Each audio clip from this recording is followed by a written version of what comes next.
Assalamualaikum warahmatullahi wabarakatuh. My name is Anang Kurniawan. Good morning, everyone.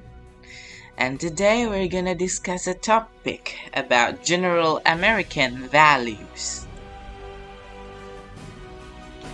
To understand the political, economic, social, and even personal behavior of any group of people, we must first know the dominant values of their culture, which are passed down from one generation to another through learning. American culture has been enriched by the values and belief system of virtually every part of the world. Consequently, it is impossible to be comprehensive. Nevertheless, a few selected. Values are the core of the American value system. Let's take a look at the table of the content. First, we have freedom. Second, individualism. And third, punctuality. And the fourth, volunteerism. The fifth, equality. The sixth, informality. Seventh, idealizing what is practical. 8, mobility. And 9 is progress. First, freedom. American commonly regrets their society as the freest and the best in the world. Americans' understanding of freedom is shaped by the founding fathers' belief that all the people are equal, and that the role of the government is to protect each person's basic, inalienable rights. The U.S. Constitution's Bills of Rights assures individuals' rights, including provisions for freedom of speech, in press, and religion. No one single church dominates or controls in the U.S., and there is a religious diversity. First, the example. You can see the movies about freedom, how they were fought through the injustice, and The Hunger Games is the best movies to describe the freedom.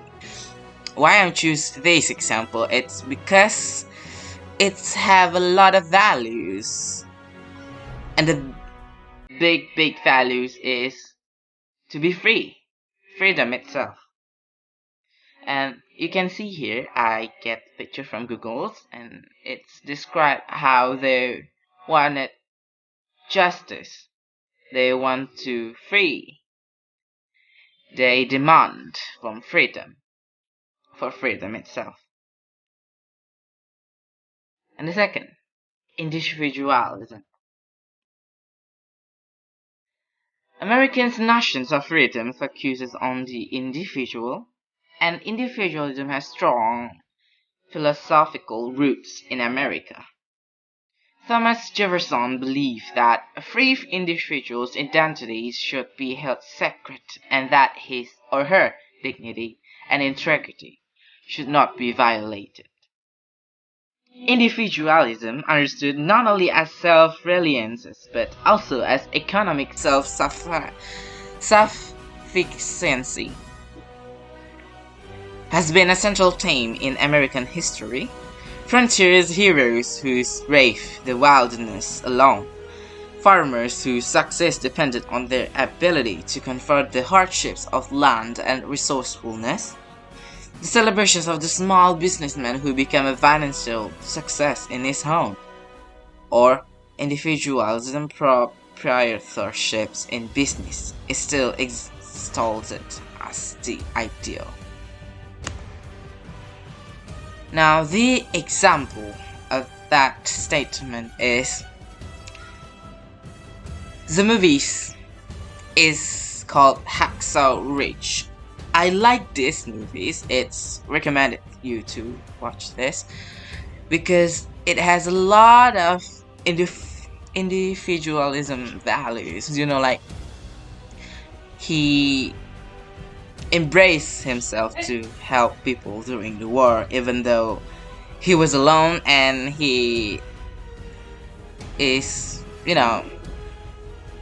the last of their kind. Yeah, it's good. It's good movie. The third we have punctuality. Punctuality is the characteristic of being able to complete a required task or fulfill an obligations before or at a previously designed time. Punctual is often used synonymously with on time. It is a common misconception that punctual can also, when talking about grammar, means to be accurate. In culture which value punctuality, being late is tantamount to showing disrespect for the other time and may be considered insulting. In such case, punctuality may be enforced by special penalties. And the example is when you late on the meeting or a class. People can always count your standard, you know, because you didn't respect the punctuality. Time by time, you will lose everything and start it with your job. When we late, like everybody know, oh, this guys is not good. This person is not good for our company or our group or our class, and it's maybe gonna destroy our jobs, our standard. Like you late, and people always know you as person who late, lateful person, or etc. For is volunteerism. Volunteering is generally considered an altruistic activity and is intended to promote good or improve human quality of life, which in return produce a feeling of self-worth and respect, but not financial gain. Volunteering is also famous for skill development and fun. It is also intended to make a contact for possible employment or for a variety of other reasons.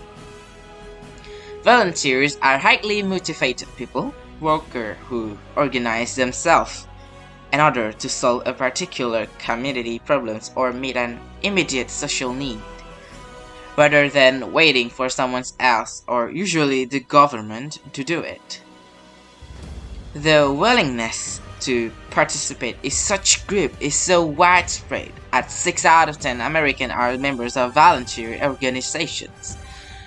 Volunteerism reflects American optimistic pride in their ability to work out practical solutions themselves. Americans like to form associations of different kinds. Many volunteers are specifically trained in the areas they work, such as medicine, education, or emergency rescue. Others serve on as-needed basis, such as in response to natural disaster.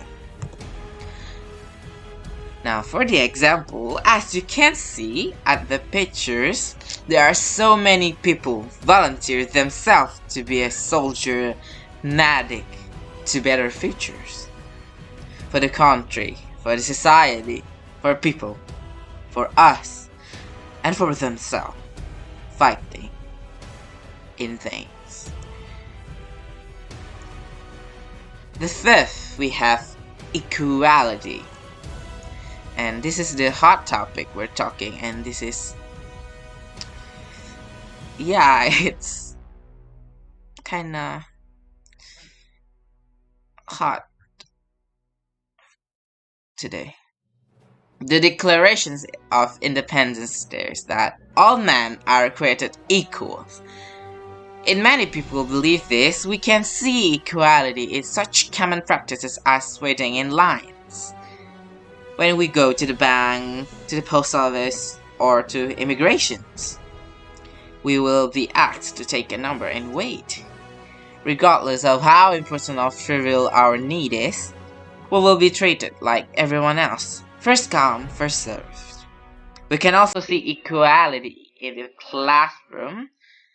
All the students are the same in the eyes of professor, and many professor few students particularly graduate students, as their equals.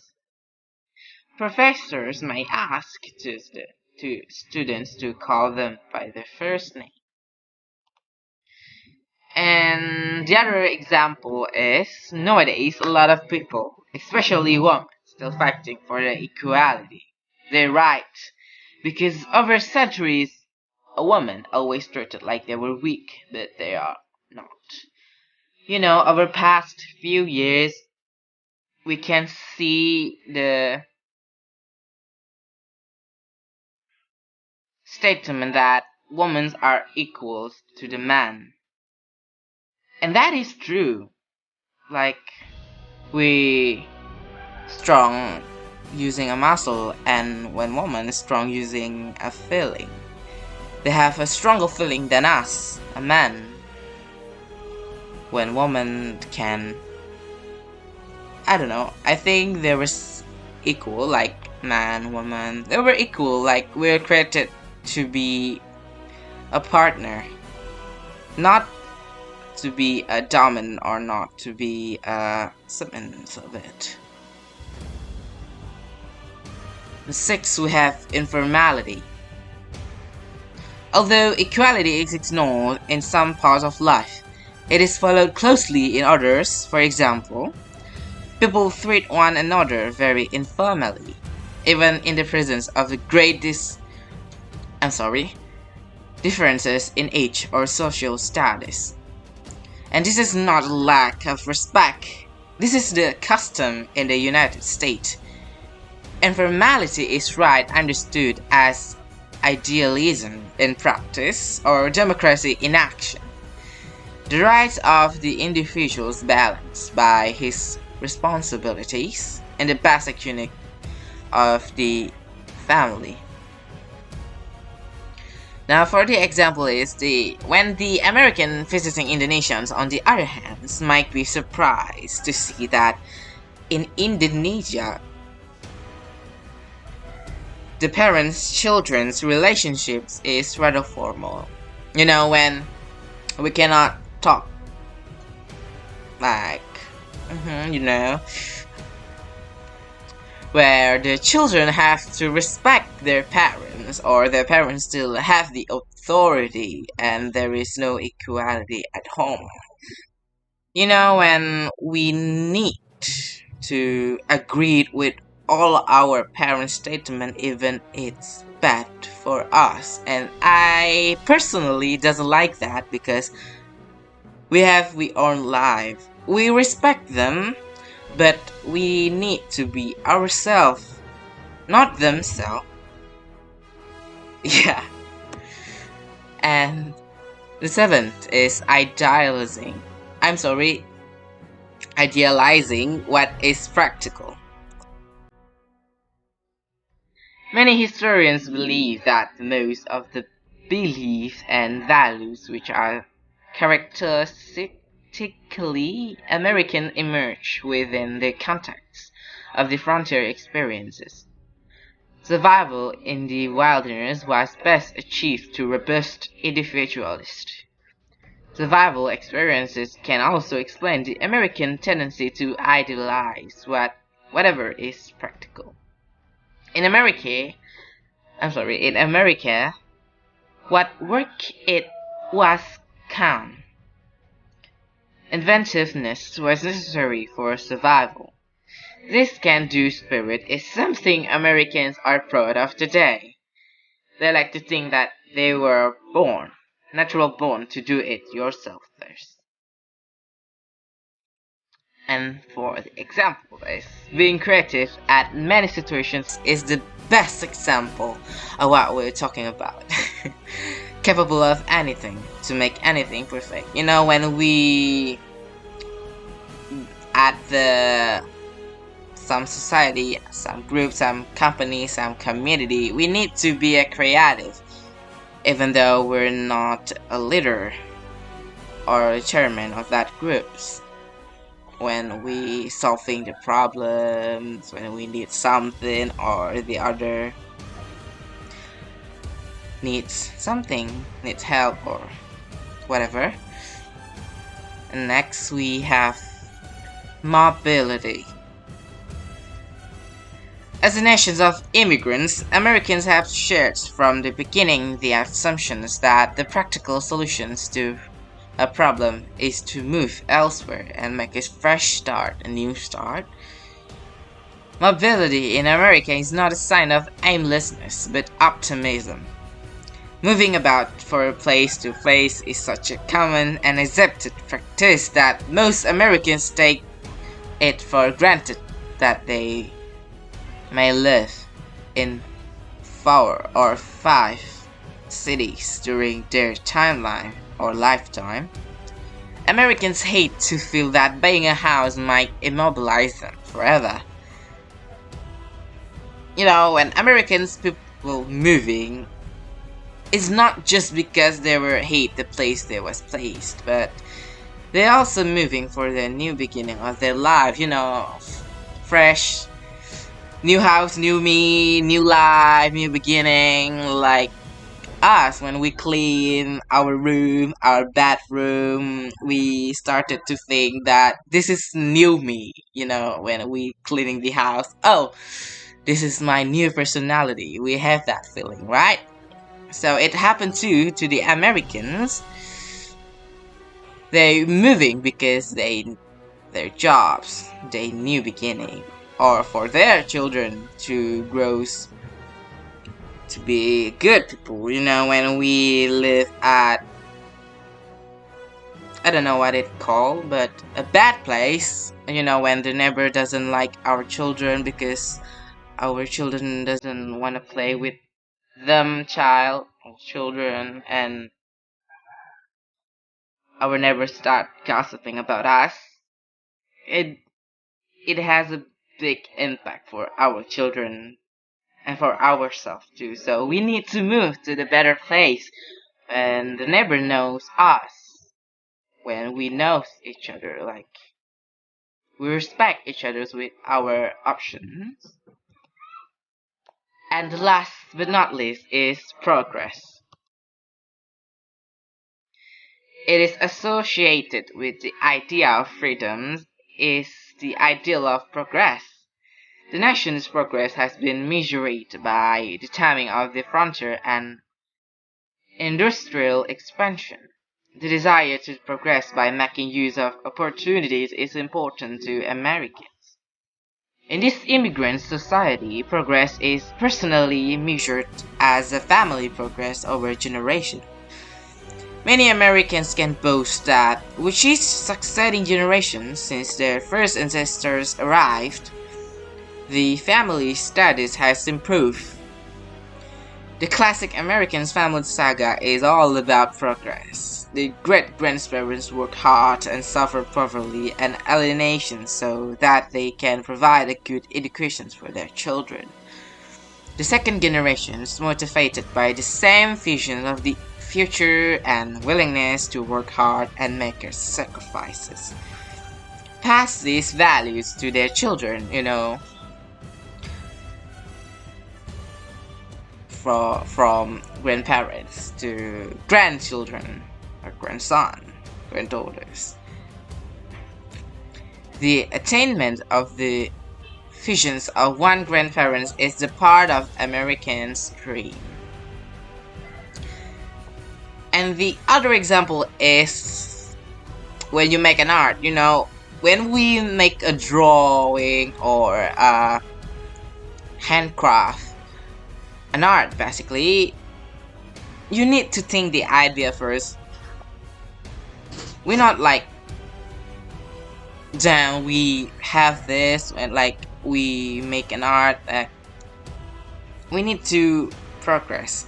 We need to think first. We need the idea first. Then starting with sketches when you draw. Then starting with the folds if you like to work with paper, such as origami. Then the lines, colors, and it's done.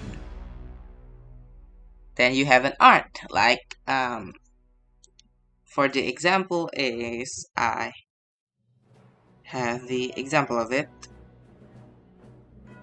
As you can see here, this drawing You can see here. Oh no. And this draw need to think first. Like, I need the lines, I need the idea of this draws, I need the concept of this art. And you can see the progress here. Like, we draw these lines, we delete it, and we draw again. You know, the progress. And we come to the end. Thank you for watching these videos. May this video helps you to find American cultures better. For me, for you, and for us who watch this, I say thank you very much for watching this. And see you on my next videos project. Goodbye. Have a nice day.